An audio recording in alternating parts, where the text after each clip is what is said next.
Where's Fielder? He's gone to the dogs. Welcome, friends, to the Gone to the Dogs podcast. This is Steve Fielder with you one more time, coming to you from the world headquarters of the Gone to the Dogs podcast, Inc., on the west central coast of Florida, about 2 miles from the Gulf.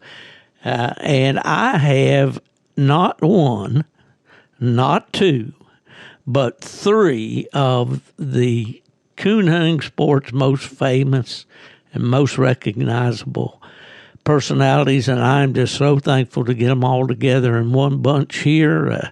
And I've got them all huddled up there in Ohio. I guess you boys are. You in Ohio tonight? Yep, up here in central Ohio. In central Ohio. Well, that voice you heard was Coleton Coonman Dunlap. Coleton is the younger. He's the son of Chuck Dunlap. And then Chuck is the brother of Don Dunlap, and I've got all three of them here. How are you fellas doing tonight? Doing good. Good. Yeah, really doing well. Happy to be here and talking with you. Oh, man, I tell you what, I've seen some big old smiles on that voice's face right there, Don Dunlap, back in 2005, and then again in 2008, I believe, when you won the AKC World Championship with Mr. Smith. Do you remember that, Don? Yeah, I remember it. Oh, that's great. We want to talk about that. We want to talk about Smith, and I want to talk about with Chuck about that English dog that he used to be so well known for, the Lumis dog. And I remember those early pictures, Chuck, of you and Lumis. You look like the professor. You look like Clark Kent with those glasses on and all buttoned down and slicked up and all that. And, yeah, those were great times. Now, I got to give you guys special treatment because your roots go back to the same state that I do, and that's West Virginia, right? Absolutely, yeah. Fayette County. Where? Fayette County. Fayette County. Well, that's just the next door county to me. I was born and raised in Raleigh County. Raleigh, yeah. Mm-hmm. Yeah. I didn't, I guess until till Coleton and I were messaging each other on Facebook, that I didn't realize that you guys were originally from West Virginia. What town there in Fayette? Well, Montgomery is where we were born. Okay, down on the river, Canal River there. Yeah, right. Clinic.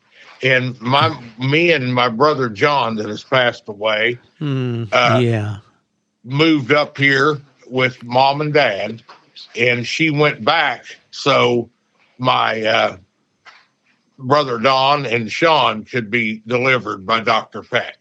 And his dad was also a doctor, and he coon hunted with a couple of my uncles. Well, I had a dentist named Dr. Peck there in Beckley when I was a kid. That's interesting. I used to go down. Wouldn't that be something that they were related? Well, it could be very well, That's very close. Very close. I'm hitting my Mickey Mouse watch here on my arm. Oh, Mickey wanted to join the conversation. No, I get to rambling, I jump on my horse and ride off in all directions. So you boys will have to get me, reined in here. But I used to go through Deepwater and Montgomery and down that way. Does those names sound familiar to you? Oh, yeah. Yeah. Yeah, Smithers, Deepwater. Yeah. On the other side of the river was Powton. Bell. Bell was kind of in that area, wasn't it? Yeah, it was on the same side of the river as Smithers was. Yeah.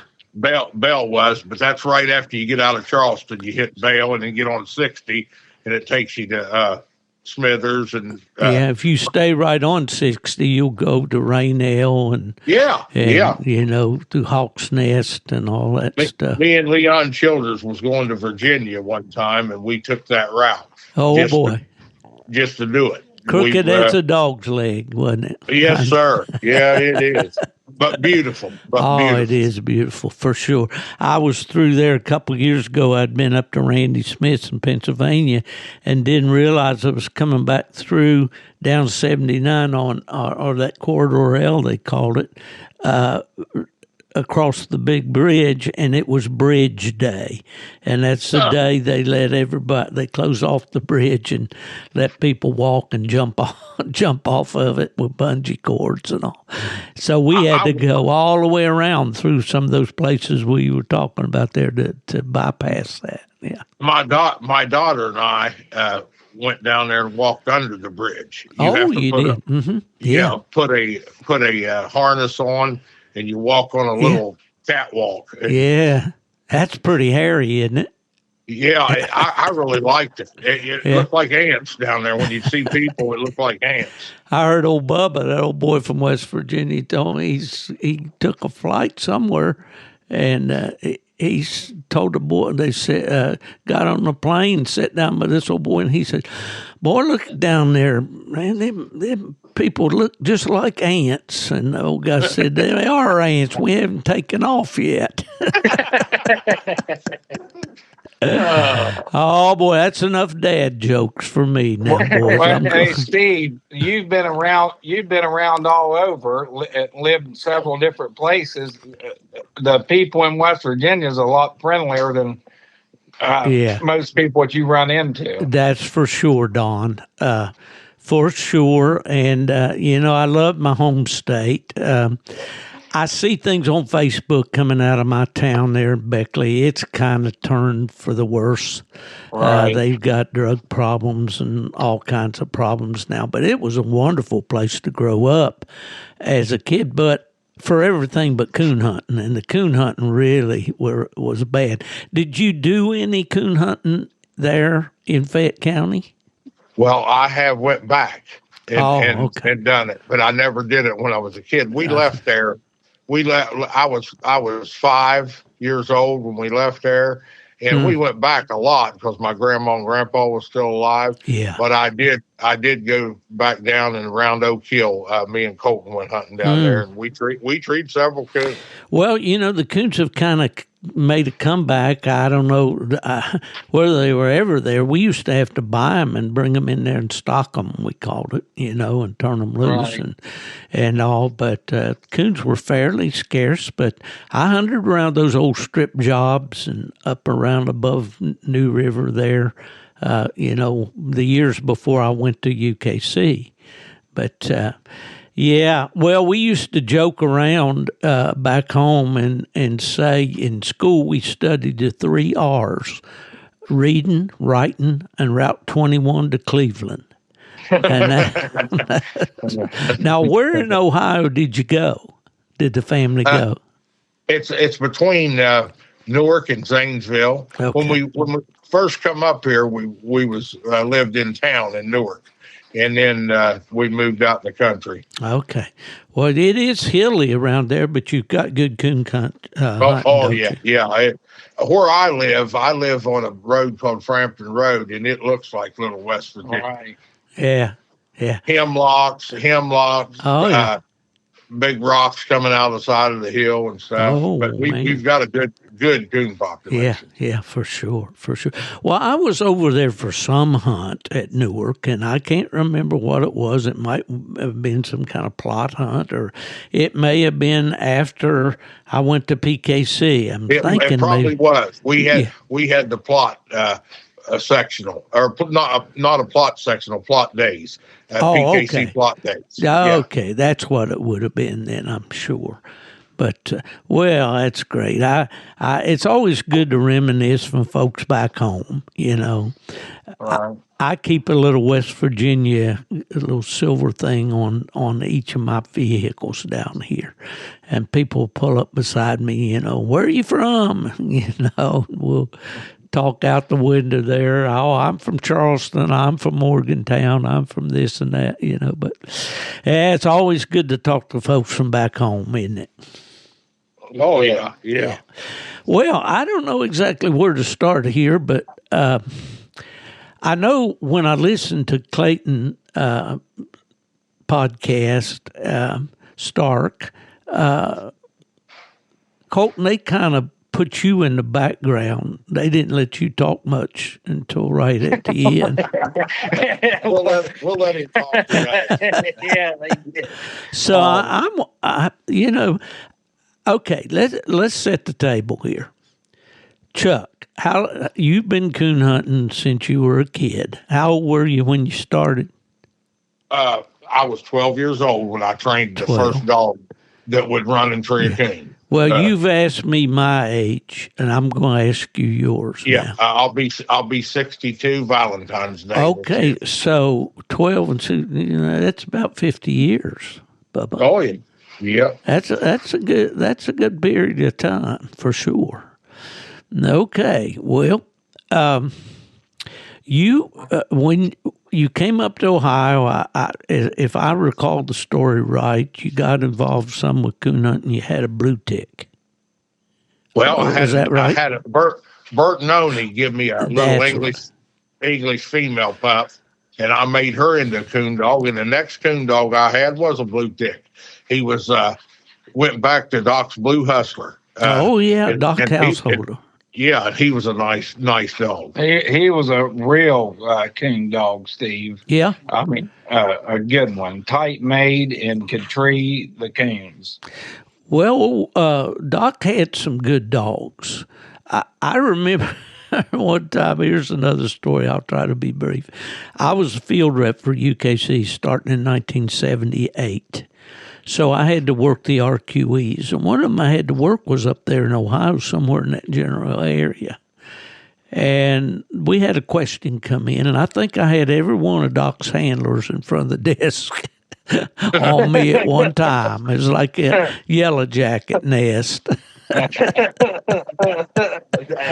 Was Lawrence Goings there? I imagine. That's our buddy. Is he your buddy? Yeah, he's a good one. Parallels there. I think he's gone back home now, though. But you had old John Walkup up in that area there, didn't you? Yeah, he lives down Beckley now. Oh, he's in Beckley. He's back in my old stomping ground. Yeah. I thought he was up on Elk River up there somewhere there at one time. No, I believe he's right around Beckley. Oh, is he? I just talked to him at a hunt. I just talked to him last year at the Tournament of Championships. Yeah. Me and him sat down and had a long talk. Well, my listeners, if they've been under a rock, they won't know probably who John was, but he won the PKC World Hunt in 1999 with old Buckeye Bud. I remember that. John couldn't say a word. All he could do was sit there and grin that night after. Well, okay, so Chuck, you're older than Don, right? Yeah. How much different? 3 years. Okay. All right. So then, Chuck, you are the father of Coleton. We said we were going to let Coleton talk. Yeah. And thanks to him, by giving me a little bump and telling me that he enjoyed the podcast, which I really appreciate, Coleton, we got to this point where we're able to get together, and I really thank you for that. But 5 minutes, Steve. I really enjoyed listening to him. Well, that's good. That's good. And when I listen to you on the podcast, now you've done probably more than just the one with Clayton, haven't you? Or have you? Yeah, me and Dad got together with Mason Bush with Coonman University, and then we sat down with Michaelis as well. Oh, okay. Well, I know I listened to you before on one of those, and I can't remember which one, if it was with Josh or with Mason. But yeah, some of these guys, they ain't tough like I am, Chuck and Don. I've been doing this since 2019, and a lot of those boys that got in this podcast game have give up on me. They fell out of the race. But I guess I'm just too stubborn to quit, and I'm too old to do anything else. So. Well, let's go. Coleton, how was it growing up in a family of coon hunters? And I've heard you say early on that Dad was kind of not rough on you, but it was kind of hard to hang with him out there. Yes, Steve. It didn't come anywhere from him being malicious or not wanting me to go with him. He was just a very intense hard hunter, and he didn't turn it off when I went with him. And whenever you're 4 and 5 years old, it's hard to keep up. But I'll tell you, my dad is always made me priority. And if he'd coon hunt all night and take me deer hunting the next morning, we were going to do something together. Well, it must be in the water or something there in West Virginia, because my dad was the very same way. I was just kind of his shadow. Whatever Dad was doing, that's what I wanted to be doing too. And so you're very, very blessed in that regard. Coleton and Chuck, I can't begin to tell you, but I know that you are very blessed to have a son that enjoys the sport. Oh, yeah, it's been a blessing to me. Yeah, for sure. Now, Don, do you have children? Yes, I do. I have 3. Okay. Yep, I have a daughter and Dylan, and then Wyatt, 2 boys and a girl. Okay. And I have a girl too. Oh, you do? Okay. Named after my mom. Gracella is her name. Grace what? Gracella is her name. My wife's first name is Ella. Well, this is Gracella. Yeah. It's all one word? Together. One word, yes. Oh, okay. Well, that's cool. All right. Well, my wife and I went to high school together and were sweethearts, as they say. And then we went our separate ways and didn't see each other for 35 years and got back together. But that was. But she's a West Virginia girl, and well, that's great. Yeah. Yeah, it really has been. But my son coon hunted with me coming up there in Michigan, raised him in Michigan. We were 4 years old. He was 4 years old when I went to UKC. But he loved it then, but then other things got his attention. He played sports and things like that, and he loved the dogs, but just never did get the coon hunting bug, like I had all my life. Well, it takes a special person. I used to hunt with some high school football players, and they said that, hey, we ought to bring all the football players out here and work out, go coon hunting. He said, because you put out more than what we do on the field. Oh, boy, ain't that the truth, man. I've never been as tired in my life as I have been sometimes. I don't want to hog this conversation, but I got to tell you this one little quick one. I had a heart attack in 2006. I was working for the AKC in Raleigh. I was out on a night hunt, started having chest pains, had to go in, got an ambulance ride. They told me I needed bypass surgery at Duke. So I did. I had it, and it all went well. And afterwards, in the follow-up, when I'd go back to the doctor, they'd put me on a treadmill. And man, the doctor said, man, you're doing great. You're really tearing that thing up. What do you do for exercise? And I said, well, I just go out here at Jordan Lake and turn a couple coon dogs loose and try to get them gathered back up by daylight. And he said, well, tell me more about that. Yeah, you can get tired out there with that. Coleton, do you remember when you were little going with your dad you bet, Steve. He actually would pack me on his shoulders when I was real little. Yeah. And he'd take me. I was his shadow, Steve. Like you said, I followed him everywhere, and he was glad to take me. And I can still remember just being little and being up on his shoulders, heading to a dog, and that's a mark of a pretty tough man to be able to pack a kid like that through these hills. Well, it is, especially in hilly terrain and all of that. Yes. How old were you, Don, when you started? Did you start out hunting with Chuck or your brother? Yeah, I did. Mm-hmm. We was young, real young. He was probably 10. Yeah, I was 10 years old when I started. Yeah. Hunting. And the biggest hunt, the first big hunt I ever won was the futurity they had at Jonesboro, Illinois. I won it with a blue tick dog that belonged to Greg Holbrook, a dog called Banded Sam. Yeah. Well, I went to PKC in 1998. That's when I left UKC, and the first hunt that I worked at PKC was the national championship in Florida. But I remember you boys were hunting. You were all already hunting PKC at that time, weren't you?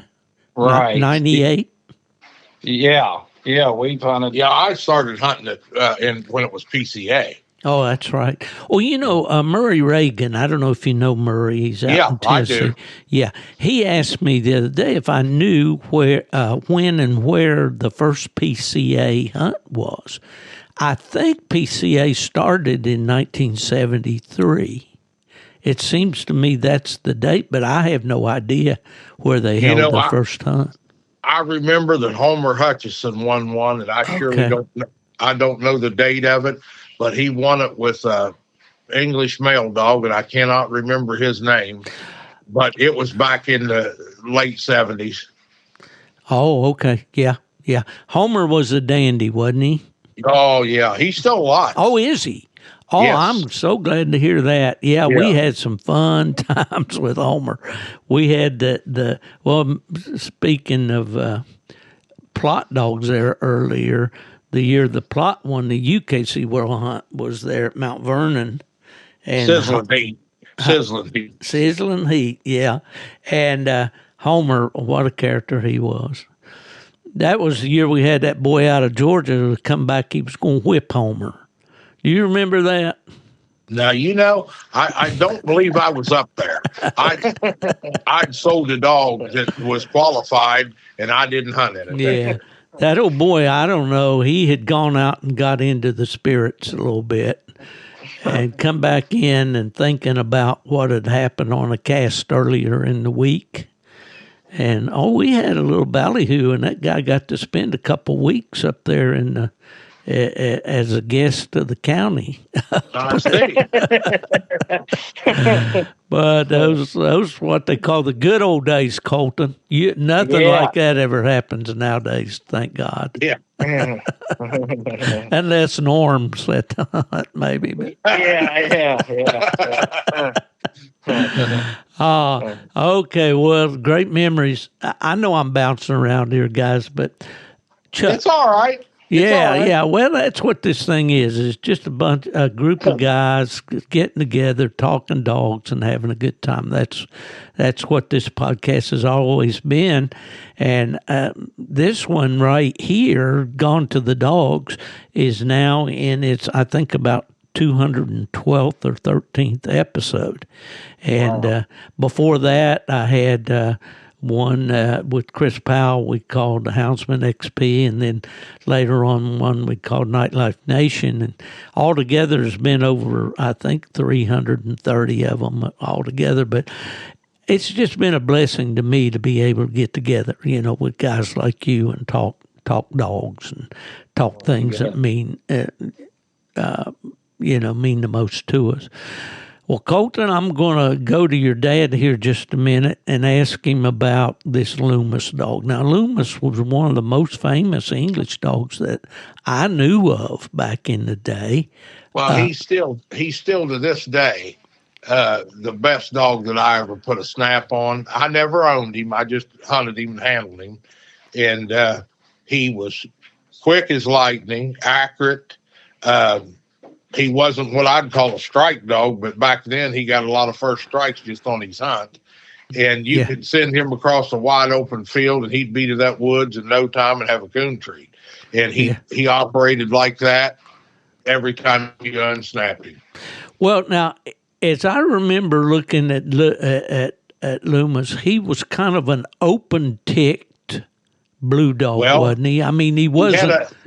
He had a blue cast to him, kind of white underneath it, right? And then he had red tick legs and a red head, And I raised pups off of him. I was back to like the he was like in the fourth generation of some of them that I've raised. And I ended up selling them all out to Wyatt Wright when he bought Rooster. Oh, okay. I didn't realize that then. But yeah, I noticed on the Clayton Start podcast he mentioned Rooster and, of course, Michigan Swamp Rooster. I remember him well. Go ahead. An older fellow that lived over here by me bred one of my females that I'd raised to him and got a couple good pups. And he ended up buying one of them off of me, a little gyp I called Kinley. And then he bought another one that we had. And then he ended up getting all the bitches that I had. He bought Bird. He bought Bird, yeah. What was her? I can't remember what that last. Kate. Yeah, he bought Kate. He bought Bat, a little bitch I had called Bat. Okay, now was Lumis a single registered dog, or was he? No, he wasn't. He was litter registered, but his dad and mother, his mother was litter registered English, but she went back to House's chief. Okay. And a bitch called Dowden Lane Bluebell that was out of Hester's Blue Buck. I remember that name. On his top side, he was went back to Merchant's Bounce. His daddy was off of Merchant's Bounce.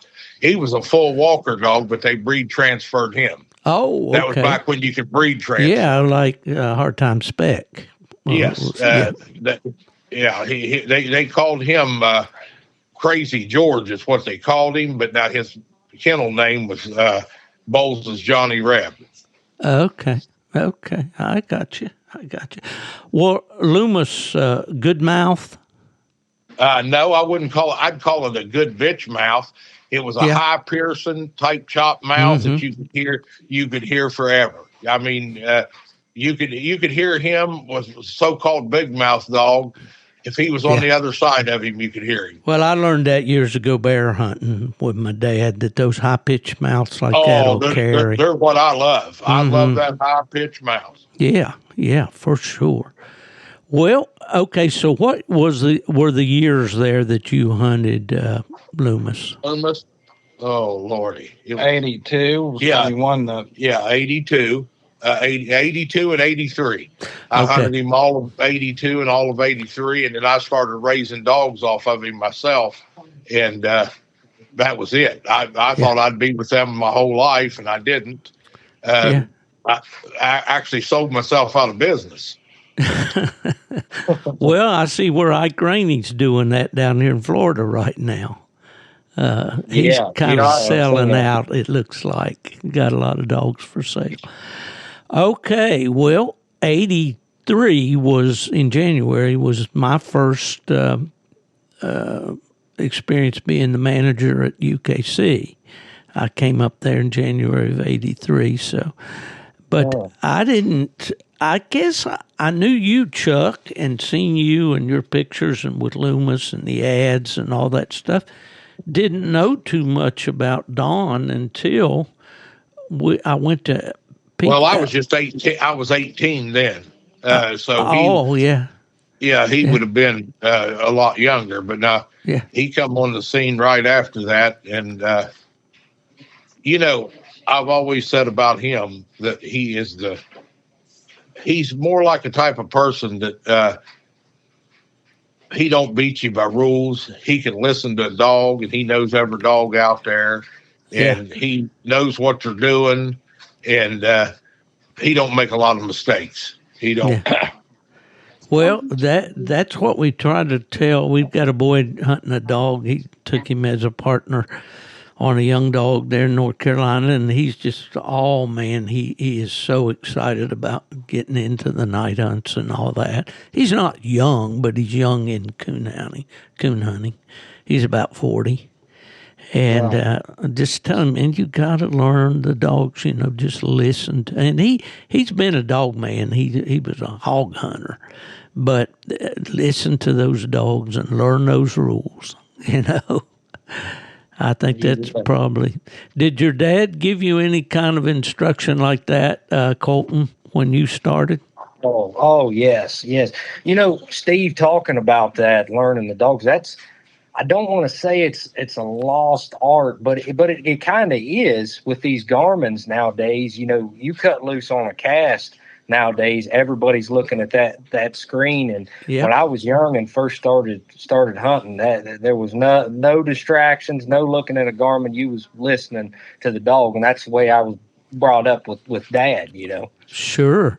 Well, you make an excellent point, and I know my buddies used to come up every year from Virginia and hunt with me in Michigan.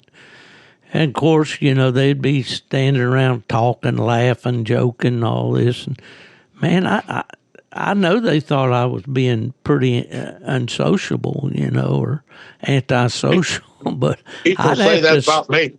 They do. I mean, I want to listen to what's going on out there. I don't really. We'll talk later. Exactly. I had always sidle out there and find me a tree to sneak off behind where I could hear my dog. That's what it's all about, isn't it? When we boil it all down, it's listening to those dogs. You bet. Hey, Steve, back when he was hunting Lumis, we had a training school, too. We worked dogs for the public. And I wanted to ask you about. I'm glad you brought that up. Go ahead. One time we was hunting the dogs out here off of a place called Ridgely Track up a creek, and we had the training dogs, and it was season, and it come up a bad storm, and they wasn't doing too good. Well, we went home and got Lumis and got his half sister, a bitch called Long Tall Sally. And we come back in there and we treat 13 coons, and it was like a blizzard, but we treat 13 coons. My goodness. In woods that dogs had already worked over. Yeah, they wasn't doing too good. We seen a couple coons setting up, and they wasn't pleasing us, and we said, let's take them home and let them rest for a little while. Yeah. Did Chuck's impatience have anything to do with that? I think he's the one that mentioned. Well, no, we're not going to call you impatient, Chuck. We're going to call you intense. I think Coleton already used that term. Yeah. Well, you know, that's a good quality in a man. I have my friend has become a good friend to me since 2016. Randy Smith in Pennsylvania is very, very intense when it comes to his dogs, and I successful people are that way. Right, and, you have to be. If you don't take something serious, then you might as well get out of it. Yep, that's for sure. For sure. You mentioned the training school, and I had kind of a thought. I tend to have strange thoughts at times. When you were training dogs like that, I think you said maybe you did it for a couple years, or was it? We did it probably 4 years. 4 years, okay. You couldn't do it now. There's no way what we did you could do, and we was charging more at that time. We was charging $250 a month, and that was unheard of. Most people. Now that sounds like a little bit of nothing, but back then it wasn't. That's pretty good money, yeah. It's the territory we had to hunt. We had enough territory that it would support that. Well, you couldn't do it now. And me and him he'd take 3 and I'd take 3. Yeah. And that was $750 a month, and we could live on it. Sure. Yeah, that's true. Well, here's the question for both of you. And were you involved in any of that, Coleton, or were you too young for that? No. But I did hunt. I did hunt and train dogs for people through high school.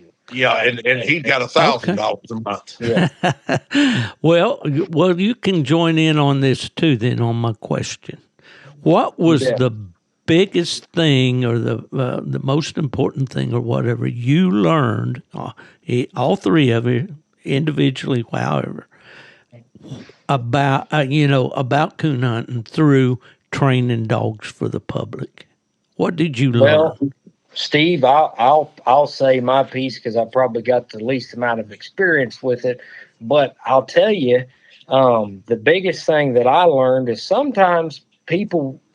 I always thought whenever you approach somebody with the truth, I'm liable to get a dog, and in the first 2 weeks, always raised to be honest. Tell this person, hey, look, and just to be blunt about it, you're wasting your money on this one. Instead of just collecting my check and making up a bunch of fairy tales about what the dog did. Hey, this one here, I don't believe is gonna cut it, for it. And you learn that some people don't appreciate that like you would think. You would think they would absolutely be grateful for that, wouldn't you? Right.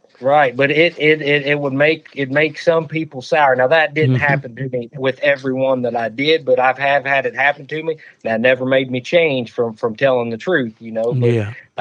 That was a big shock to me, Yeah. Well, as I've gotten older in the way that I was working and so forth, I did not have the time to put into. Now, I coon hunted just about every night when I was in Michigan, but I had good coon hunting all around me.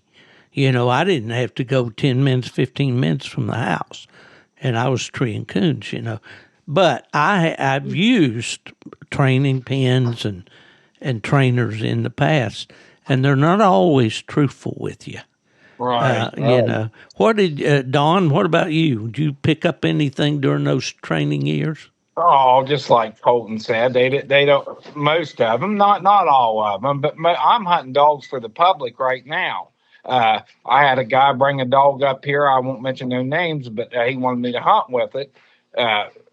Before I took it, and we went hunting, and I told him, I said, buddy, I can't do you no good on that dog. And he thanked me instead of giving me the $1,000.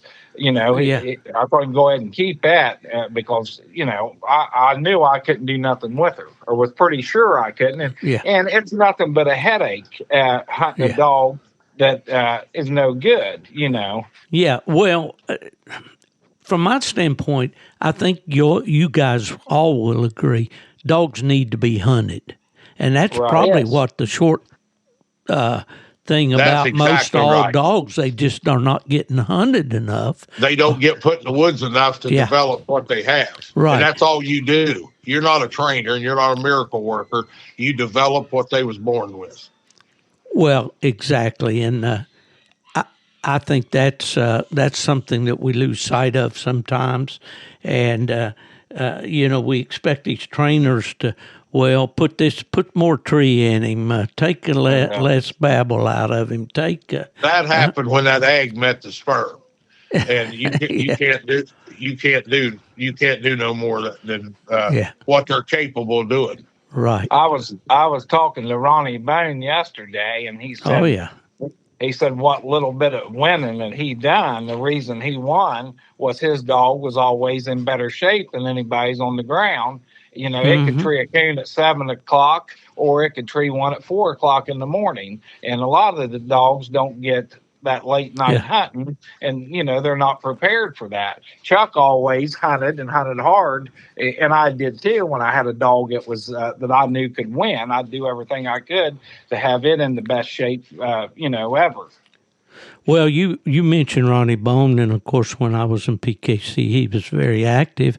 And just to illustrate what you said, we were at Cesar, Illinois. I believe it was Walker Days, PKC Walker Days, I'm thinking. But anyway, everybody's standing around out there under the yard light in front of the club. I don't know if they'd hunted the late round or whatever, but Bone got in his truck and left. And they said, where's Ronnie going? They said, well, he's going to train that dog. He's going to hunt till daylight, And he was a hunter. I don't know how much. And a handler, too. A hunter and a handler. Oh, yeah. Yeah, I've judged Ronnie. He was a good man to judge in the woods. I had no complaints. And when he was beat, he was done, too. I drew him several times. He beat me and I beat him. But when he was done, you didn't have to worry about him causing you any problems. He was out. Yeah. He's one of the great handlers that the sport has had over the years. And Steve, the biggest problem with most of these guys, they don't know math. They don't know when to beat and when to get out of the way of somebody. And that's the biggest sportsmanship thing you can do for a man. If you are beat and you don't have enough time to beat that guy, get out of his way. Exactly. Right. Exactly. Let his dog rest. Sure, absolutely. If the numbers won't come together, and there's no possible way. You're, as you said, you're just in somebody's way, and yeah. But here's the problem now that we have, far as what Chuck was talking about, not having enough hunting territory. Years ago, deer hunting, all the farmers would let you deer hunt. They wanted you to kill them anyhow. Now the places are all leased and stuff, and it's harder than heck to find a bunch of places. They don't want you in there. And most of these guys, even some of them that's doing, Ward was up my house. Michael Ward brought me a pup up here, and I appreciate him bringing the pup up. It didn't work out, but anyhow, I was asking or telling him, I said, if you would ask some of them guys, when's the last time you went out there and got that dog out of the kennel and took it hunting by yourself? You'd be shocked at the ones that couldn't even remember the last time they went coon hunting by themselves. And it's the truth. Yeah, you know, they go out here and they got to have 5 or 6 guys to go hunting with them, light shining everywhere. And I hunt by myself a lot and to keep from causing any conflict with any farmers or anybody or somebody seeing a light. You know, I might turn it on 4 times before I get to the tree to shine the tree. If I'm walking a field, I don't shine that field all the way down through there. But nowadays, a lot of them do that, and they run a lot of places that give coon hunters a bad name. That's very well put, Don, and that's the way I hunt. You know, when I was in Michigan, I hunted most of the time by myself. And I always seemed like I had a young dog I was fooling with or something. But I always kept that. I'm sure that there were farmers in some of the areas that I hunted a lot that didn't know there was a coon hunter in the country. That's right. Right, you bet. You can't get mad at something you don't know about. That's right. That is exactly right. Well, going back, I don't want to leave him. What were some of the wins that Lumis did or some of his pups did? Well, I won the second in the PCA Nationals with him. I got him in the finals of several, they called them PCA Tour hunts. Yep. Those 16 dog hunts, weren't they? No, they were bigger than that. Oh, they was kind of like a pro hunt, like the old pro hunts. That's back in the days when Farrell Field was the judge. Farrell Fields judged me. Farrell Fields judged me several times. Yeah, okay. And a good judge, I'll name you some good judges. Farrell Fields, help me with this. Calvin Hayes. Calvin Hayes. Yeah. Roy Tramble. Ed Bates never judged me, but I know he was a great judge because he's judged some of my friends. But Calvin was good. Farrell Fields was good. There was a fella named Joe Lewis that was a real good judge. He had red bones. Okay, Joe is still. I run into him at White River every year. He's a retired military. Yes, yeah. And me and him. It seemed like when you hunted them old tour hunts, you went dead away from the truck for the whole 2 hours. The first round was 3 hours, and you had to get back to hunt again 2 hours. And me and him waded sloughs up to our chest, getting me back in time, and he was just right there. I was young, and he was right. He's older than me. Oh yeah, Joe's. He was right side by side with me, getting back to the truck to get me back to hunt again. How about that? Yeah, he's a great guy. Great fella. Well, that's great. Well, if we jump ahead here a little bit, and one of the reasons that I wanted to talk to you guys, and don't let me forget this before we go, I want to talk to you about this Homer dog. He's been in the news here lately, and I know you boys trained that dog and sold him, I believe. Yeah. And I want to talk about him, but Don, I want just in case my listeners have been under a rock or something for the last few years, and good grief, it's looking like 20 years ago that you won the AKC World Hunt with the little dog called Buck Creek Mr. Smith, and that was at Chillicothe. When that little dog put on an absolute coon tree and clan. Do you remember that? Yeah, I remember it. You Then he had wanted- Roger Williamson from Michigan with the Brandy female, I believe, was in that cast, was she? Or Yes. Yeah. Who else was in that cast? I don't remember. Do you? Oh Lord, boy, my memory. Well, the patch the female. patch female. Yeah. Yep. Was in there then. And a bitch called Pork Chop. Or, Yeah. Yeah. All right. That's right. And That's he, right. I think he was from Michigan. and he had bought that pup off of me. Well, he didn't buy it off of me. He had somebody buy it. And he hadn't hunted his first super stakes yet. And he won that world hunt. He was 13 months old. Yeah, amazing. That was 2005, and then, well, I went to work at AKC in 2004, in November. But the world hunt and all that stuff, I guess, had already been held by then. So really, Don, you won the first one that I had anything to do with with AKC. But then we went down to Newberry, South Carolina, to an entirely different type of hunting and so forth, and you won it again. Do you remember much about that? Well, yeah, I remember quite a bit about it. The dog really looked good. In the finals, that Peach female of Billy Bell, she was in there. And I had several Carolina dogs Peach. She was a little mate to the Willie dog that Peanut Scott. Peanut Scott. Thank you, Chuck. Boy, the old memory. But yeah. I seen that boy. I don't know him. That what's his name? Gentry, the one that has Homer. Yeah. I seen him when he won that truck get all upset, and boy, it does. It tears you up. Especially like they asked me when the hunt was over and I won it if I wanted to cut out closer to get the truck to drive around to get the others, and I had my Garmin set. I said no, I'm going to walk, and I walked there and really done a bunch of talking to that dog. It'll get to you. It will. Well, I remember the emotion that you had that night, Don, and most people, wait a lifetime and never win a world championship.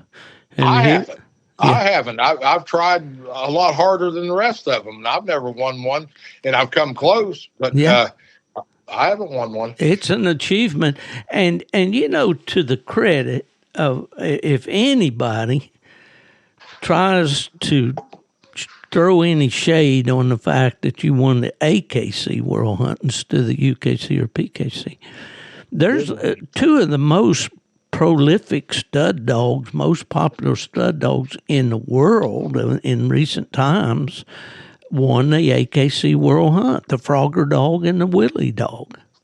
Right. I mean, that's fast company. That we put a lot. People don't realize this, Don and Chuck and Coleton.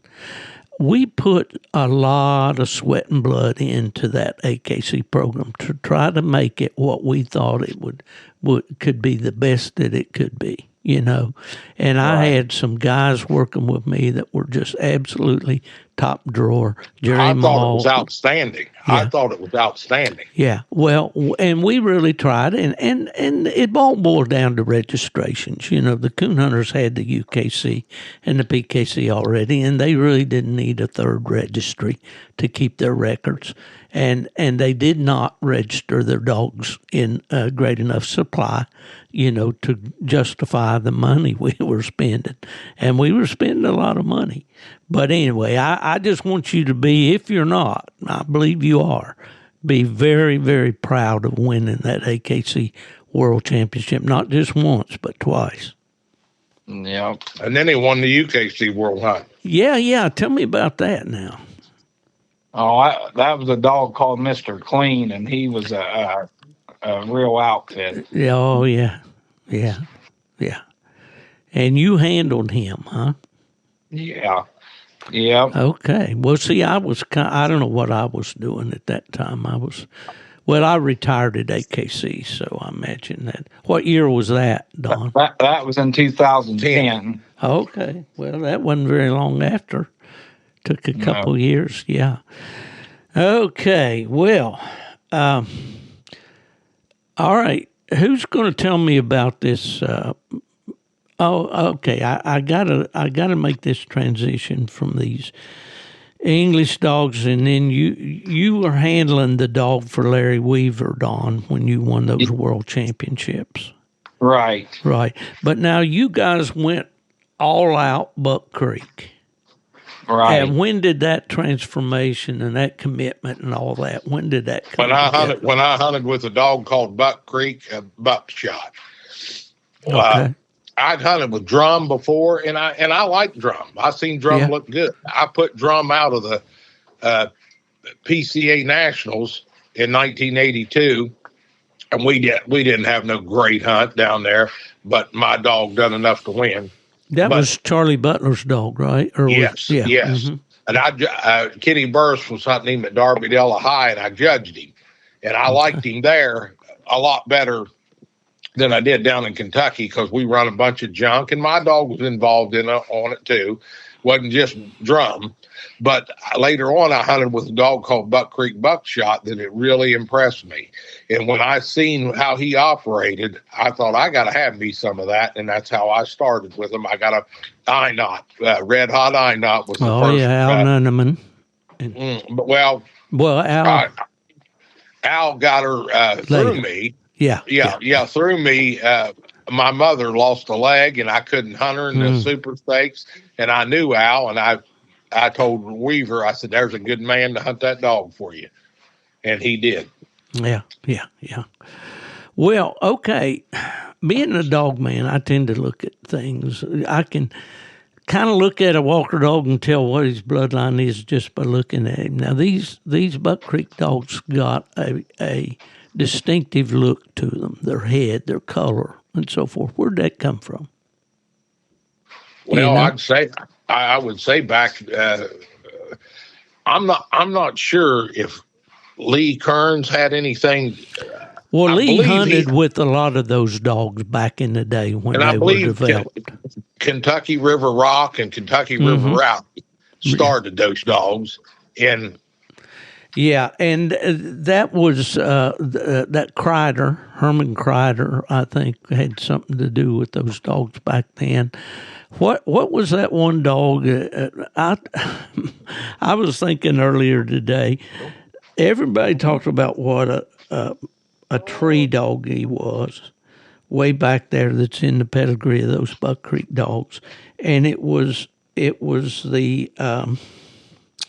Well, the Kentucky River Rock dog was certainly one of them, but there was one more famous than that, and the name won't come to me. You know, and I can't come with it either. I can come with one of them, and that was Buck Creek Bandit at Chuck hunted. That was one of the best. Bandit. Mm-hmm. Yeah. Okay. Yep. He was built like a dinosaur, and you on a hot track. He would just leave dogs in the dust. And a tree dog. Larry Whittington hunted him. I remember Larry. Yeah, for sure. Well, so the first one you got was this dog that you liked so well, then, Chuck. I Knot. Okay. Yeah. And I named her I Knot because of Coleton. I'd say, don't do that, Coleton. And he'd say, I Knot, Daddy, I Knot. He's telling on you, isn't he, Coleton? Oh, yeah. All right, I'm going to jump in here real quick. Got to ask you, who gave you the name Coonman? It's something I picked up in high school. I had a really good lady that worked in the administration at the high school I went. Her husband was actually involved at one of the local clubs, and I was doing, I'd won the youth PKC Youth World Championship, and I'd won the the CHKC state championship, and I'd done a lot of winning through high school, and she always kept up with it. She kept my name. She put me in the yearbook and the newsletter, and everybody just kind of known me as the coon hunter, and they just dubbed me the name Coonman. That is great. I'll have to confess, I doubt there's anybody in my high school knew I was a coon hunter. There weren't any. Down there, I mean, there weren't any kids, Now, our country down there was full of coon hunters. I mean, there was one behind every tree. But their kids weren't getting involved in it, And, of course, I hunted with my dad on weekends. And rather than to try to explain it to them, I just didn't talk about it, Right. But good for you. Good for you. That's really cool. Well, okay. So, here's one thing I want to add on there too. Before it's all said and done, Coleton Coonman Dunlap will win more than me and Chuck put together if he lives a long life, and I'm sure God will let him live a long life because he's a good young man. Yeah. Well, all reports from all directions agree with what you're saying, Don. And I'm just so privileged to be able to talk to you fellas, and I hope. I don't think I've actually been in the woods with any of you, but it's probably too late because the old legs are just about giving out. How long does it take to get down there to where you're at? How long? You gonna send him down, or you gonna bring him? We're getting ready to pull out. All right. Well, we'll head down there to you. I tell you what. Now the weather's pretty good right now. We have good weather in Florida for coon hunting in the winter. But Don, what you were talking about earlier is our problem down here. Everything's tied up in deer leases. Right. Now, they do let you run deer with dogs down here. Right. But even they won't support the coon hunters, and that's the craziest thing. That's a shame. It is. All houndsmen ought to be able to support each other.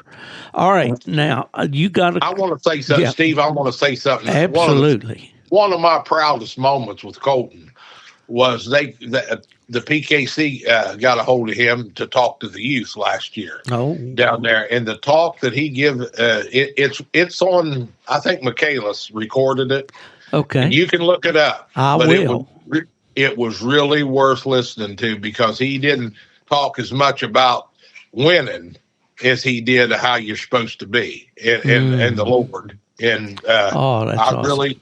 I really was proud to death over how he handled himself down there and talked to those children. Well, Coleton, that's not an easy job. They asked me to do that a few years ago. Jarvis was still living.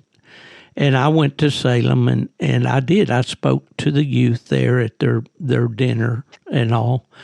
And Amy Thomas was there at Kovac Thomas, and she said, I believe you're nervous, aren't you? She says, I've never seen you nervous to talk to people. I said, you don't understand who I'm talking to. I'm talking to the future of our sport here. Amen. And I want to be very, very careful what I say.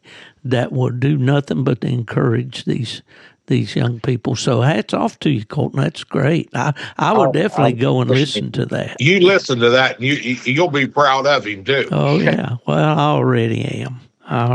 You boys, that means a lot, Steve. You got West Virginia roots, and you're good people, and that's what I've tried to keep within arm's reach of good people all through the years. And all right, now Croson. Tell me about Croson. He's your stud dog. He's your dog. Yeah. Did you name him after Ryan Croson? Yes, I did. Yes, I did. We've named a lot of dogs after people. Yeah, and Ryan was up here staying, working, and he hunted with me. He was at my house every night, and we hunted together. And when that pup come along, that's what I named him, was Croson. But I thought that he would catch on which I've sold some pups out of him for good fees, good money. But I thought people would breed to him more than he did, or I'd have kept him and hunted him in the hunts more. I took him out of the hunts and started breeding him because I seen what he throw. Yeah. If anybody's ever hunted with Homer, you was wanting to talk about him. Yeah, I absolutely do. I started that pup, and he developed. And Coleton, he said he liked him, and I said, "Well, I'll just give you half of him." Well, he was working, and he gave him back to me. Within a couple of weeks went by. Dad, I want to buy that dog off. I said, "Now I'll just give you half of him." I said, "Now you're going to pay for him now." I sold it to him I think it was $35,000 or $3,000. Yeah. But I never thought I'd sell my son something for that much money because I done give him half of it. Coleton, did he give you the speech? If you pay for it, you'll appreciate it more. No, I wanted him to have half of it. Well, Steve, I'll tell you what the situation was. Right out of high school, I graduated on a Friday, and then on Monday, I was working for a pipeline outfit, and I went to work. I always stayed hunting, but it was weighing on me terrible that me and Dad owned that pup together, and Dad's hunting, 6-7 nights a week, and I'm only going 4. And you're not holding up your end of the bargain. Yeah, and then okay. I said, "Hey, that ain't right." And then I thought, well, I'd feel okay about it if I'd give him some money, just take the dog off his hands. And just do what I can. Well, that's a switch. A kid giving the parents money. That don't usually work that way, does it? Yeah. How old are you, Coleton? I'm 26. Oh boy, love to roll back the clock to those years, wouldn't we all? Yes. Yeah, for sure. Okay, let's talk about Homer. What's he out of? I know he's out of Crossbred. Yeah. Yeah, he was very natural when he started. Very, very wild. Very, very junky is what his. When I'm talking about it, all 4 and 5 months old, he'd run, and you'd have to go in there and go after him. I remember we came back from a hunt, and it was in the wee hours of the morning. And Dad said, "Let's go across there and, cut that pup. We had a feeder over there. We'll cut that pup on that feeder." I think I got him rounded up at 8:30 in the morning. It was daylight, and I had to round him up. So he was very hardcore, but set into training him, rewarding him with coons and stuff like that. And he'd still bump a little off game if coons weren't running, but nothing like he was when he was a pup, and made a very focused, fast, quick, good coon dog. He was fast as any dog you ever seen, getting from A to B, getting a coon treed. Yeah. Well, this game has always been built on speed, First, yeah. So, is he the type of dog that wins today regularly? I mean, he hunts hard and wide and usually has a coon and all that.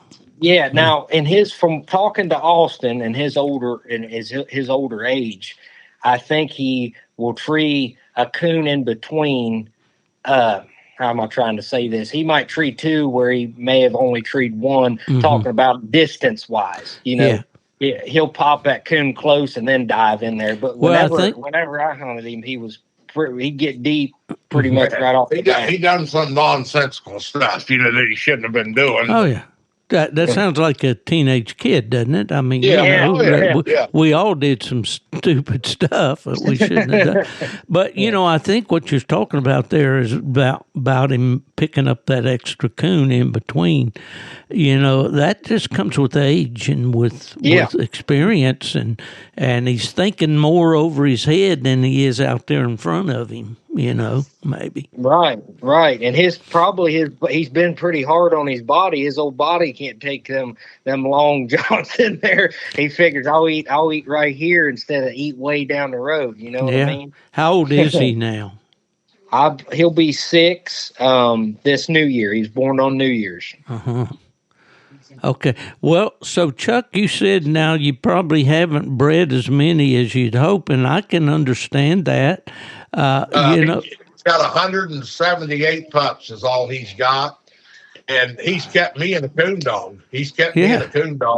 And Lord, I've sold some. We all sold some young dogs for big money out of him. I sold Rodney a good bitch, just a year old, before.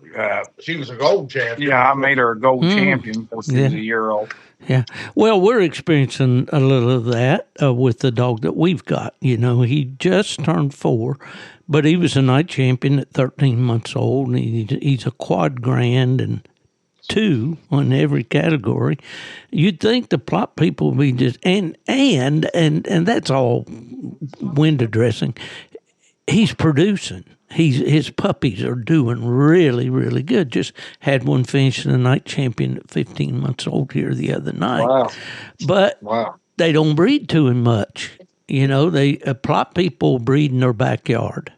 Right. And for a breeder that's got a good dog like Croson that's producing, there's a little bit of frustration there. At least it is for me. It hasn't frustrated me at all. It's kept me in dogs, and I don't have to hunt against them. Right. That's a good thing. Yeah. That's a good point, Chuck. He's earned his right to live and eat and be taken care of till the day he dies here. And he's 9 years old now. And we'll get some pups out of him ourselves here before long. I get them, and then I end up selling them. We just sold a 11-month-old one to Clifford Rivers and a guy named David Lambert out of Alabama, and he's everything you would want in a young pup. Yeah, he's I don't know if he's the one I won the baby stakes with here, just the fall baby stakes with. I call him Hustler. I'm getting a call come in here. Just a second. Oh, I got rid of it. You guys still there? Yeah. Okay. Yeah. Well, and how old is he now? He just turned a year old. Eight. Are you talking about Crow, or are you talking about the puppy that won the baby stake? Oh, yeah. He just turned a year old. Yeah, I got you. Well, do you fellas study breeding any to the degree that you like to what do you think about family breeding or breeding? I love it. Yeah. Okay. Yeah. I don't like close in breeding, but I think if you've got a real hound, that's what I did with Lumis.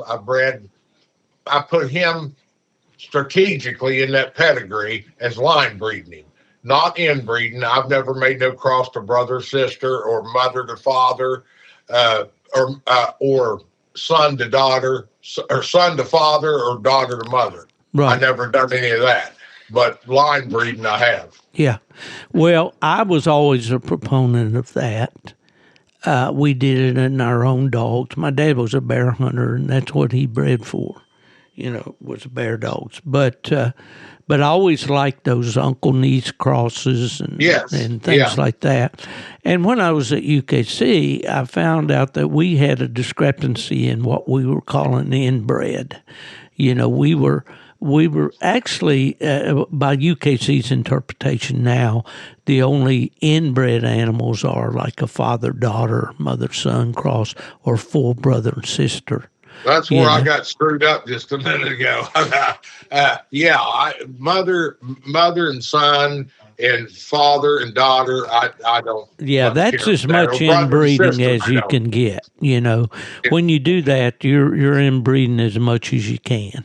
But we found, and there's a fellow, I've quoted him on this podcast several times. He was has a couple degrees in animal science and all down in Virginia. He was a bear hunter and coon hunter, Lance Hutton. And he always said, you family breed to establish your line, and you outcross to get your outstanding individuals. And if you can outcross to another family of dogs, then that's the icing on the cake. Line bred. Yeah. Mm-hmm. Yeah. So, well, I just wanted to get your thoughts on that and all. How old is Croson now? 9. Okay. Well, have you collected him? I started to, but I thought about it and I thought, he's a good enough reproducer that he's going to leave me with a dog. Okay. And I'll just go on with that dog. And his sperm count's good. He's had him checked. So there ain't no. Yeah. Well, that's a dilemma that a breeder has, a hunter has. If you've got a pathway there that you can keep that blood going, you need to do it, boys. One way. Yeah, I will. I will not. I got a little pup out there right now. I call McConnell. That he 4.5 months old, and I know Popeye is a sissy if he don't make a coon dog. Are you even old enough to know who Popeye is, Coleton? I am. Oh, yeah, I know who Popeye is, Steve. Hey, Steve, this is Don. My wife's giving me the crazy eye over here. She's got a Zoom meeting over there at the house she's got to do. All right. So I live about 15 minutes from here. I'm going to take off. It was good talking to you. Don, wonderful to talk to you too, buddy. Congratulations again on all your achievements with the world hunts and all, and just hope you can enjoy this sport as long as I have, or longer. Thanks for coming on. Yeah, thank you, and I'll talk to you later. I'll see you guys. See you, buddy. Love you. Okay, that's Don Dunlap. Yeah, you still got two of us. I still got father and son. Now we can talk about Don. Yeah, we'll run him down. No, it's so cool to be able to talk to you guys because, a lot of reasons. You're from West Virginia originally. At least your roots are, Coleton. I'm sure you were born in Ohio, but yes. But I was raised in West Virginia, Steve, and I'm proud of that too. I was raised by a West Virginian, and I've took after him, and I'm proud of it. Well, we are proud Mountaineers. Our state motto is Montana Semper Liberi, Mountaineers always free. And there is a freedom that comes, from growing up in that rugged country and all. It's just, it is God's country in a lot of ways. Well, my old voice is just about to give out on me here, fellas. Is there any? I think we've had a great talk. Well, I have enjoyed it to the max, as they say. I just don't know why I haven't called you fellas before, but I did listen to a couple of your podcasts before, and they've always been interesting. And do you have? You got a dog right now, Coleton, that you're real proud of, that you're going to hit the hunt hard this spring with, or what? Well, me and we've sold Clifford, the fella that's in partnership that bought Hustler. We've sold him a dog before, and he's had a lot of success with her. And he's actually, me and him's worked out a deal where I'm going to hold on to Hustler until either the PKC World Hunt or some hunt in the spring, and then really it'll just be kind of starting over with this McConnell pup. And I've kind of always done that. I enjoy it. I enjoy fooling with the young dogs, but I compete them when I can. But that'll probably be my next big hunt. Is I'll compete Hustler this spring in the PKC World Hunt. That sounds great. Chuck, do you still try to night hunt any? I can go about an hour in a night hunt, maybe, and that's it. I got bad knees, and I had one replaced. I hope to get back to where I can hunt in them, but I don't look. The way I used to be the fastest in the cast. Oh, yeah. Now I'm the slowest.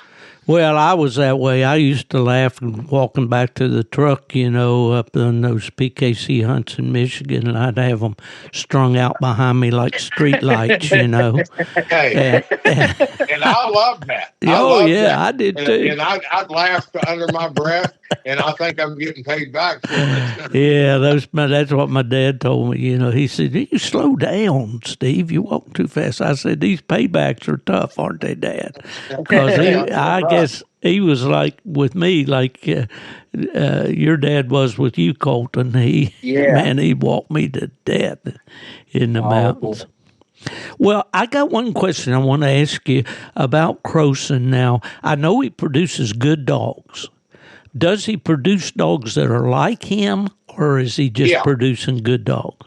No, he produces his likeness. Yeah. It's not just what he's off of. It goes back 3 or 4 generations. I hunted Preacher.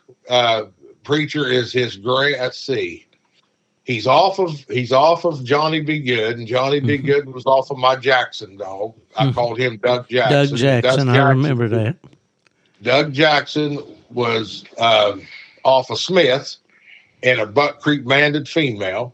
So he's got a top and bottom. And on his bottom side, his mother was off of a dog called Buck Creek Clifford that was a nice dog. I mean, he's just loaded with the same type of hard hunting, tracking, and when they tree, they got a coon.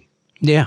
If I was gonna say anything weak about him, he don't throw a Smith was probably the best layup dog that the Buck Creek dogs ever had, and I don't think he inherited that from the Buck Creek dogs. I think he inherited that from his mother, and that's not in those dogs. They're morely hit a track, even a rough track, and get it up and get it moving and get it treed. Right, but to say that he's a good layup dog, and a lot of people criticize some of the mouths they have. They were a lot like I told you about Lumis, a high Pearson type mouth. You can hear Croson 2 miles. But he don't have the big hound mouths. Well, it's hard to get every little thing in the package. Oh, my, there's so many things that you'd have to breed for and get it. You just got to take the best of what they have to offer, you know. And you have to, just like a tree dog. I like a dog not to move on a tree. I like it to stand on that tree and put everything into their bark. But I'm not going to call one just because they go up and down a little bit on a tree if they're a good coon dog. You know what I'm saying? Yeah, you kind of got to pick your battles. You know, there's things that I have my druthers that I like, but you can't just go overboard. Yeah, and if you go to mouse and just I want this dog to have a good mouse, you can leave out a lot of things. You know, the evidence is what's the most important thing. Having that evidence up that tree, and mouse great, and as long as I can hear them and pick them out a long ways off, I'm satisfied with that. Now everybody's not that way. I understand that.